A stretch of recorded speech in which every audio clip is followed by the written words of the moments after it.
During my long stretched out divorce, I felt like I was thrown into a world I didn't know how to handle. Getting out wasn't the rebuild. Understanding what I'd been through and learning how to function again as a man was. Everyone has advice on rebuilding. I have the footage. Here's a day from my rebuild and one lesson I learned from it. Just come back from the gym. At 102, I was working this out when I was on the treadmill, doing my little cool down. I started off at 102 and I got to 97.3. So that's 4.7 kilos lost in the first 2 weeks. So there's still still a long way to go, but you'll always lose a little bit more towards the start because it's just getting rid of fucking water weight, really, isn't it? And I had one blowout. Was it last week? And what did I put on? I went from 97.4 to 99 kilos overnight. Now, the old me, that would have been enough to go, this ain't working. Fuck this. I'll do it another time when I'm more locked in. But all that was water weight.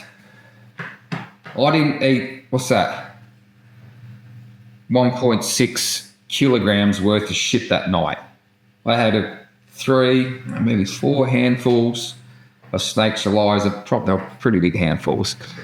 Still from Dane's party, left over. That's the trouble when you wake up. That's my biggest thing. As soon as I wake up, I should just go. I've got to lock my hands up. I just snack. I've got better at it, but that's another story. So I didn't eat, 1.6 kilograms worth of snakes alive that night. That was just all water weight. And it did take 3 or 4 days for it to go away. But it was water. It wasn't fat that I put on. So I'm glad I realised that now. So I just got back to the plan and kept working out. So I've already been to the gym today. I had a little bit of a warm down, but I'm going to go down now and have a nice little zone 2, 45 minutes. On the bike. I'll do something in my home gym. I like to go to the gym on push days. For me, I'll work out. I think I'll work out harder.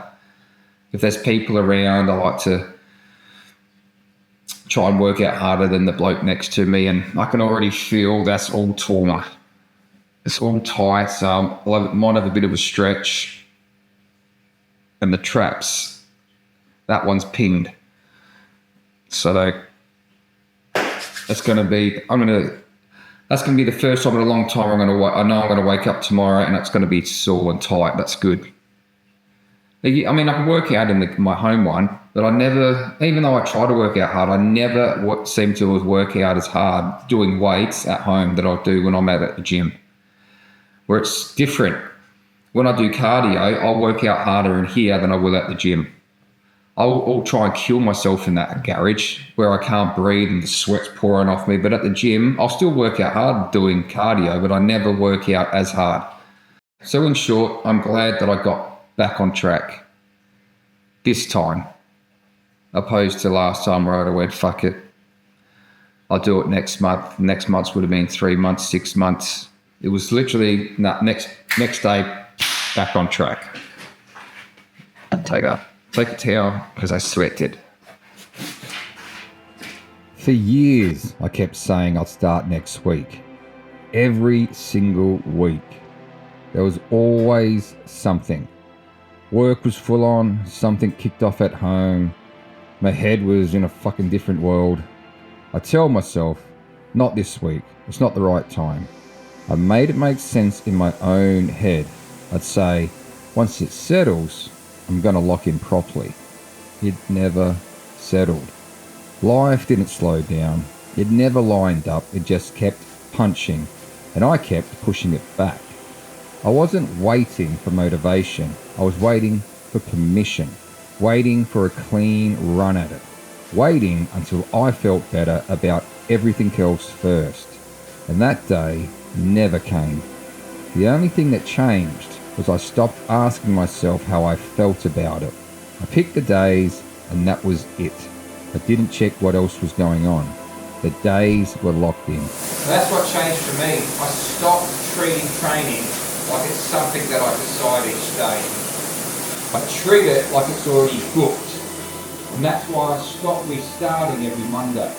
For most days, I didn't feel like going, but that didn't matter. I'd get there.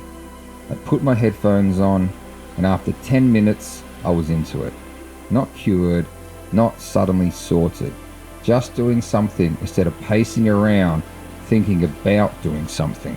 If you're still waiting for the perfect week, you're going to keep waiting.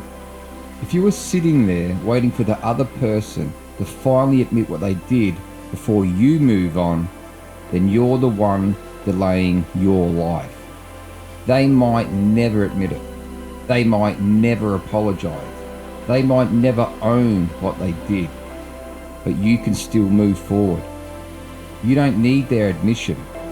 You need your decision.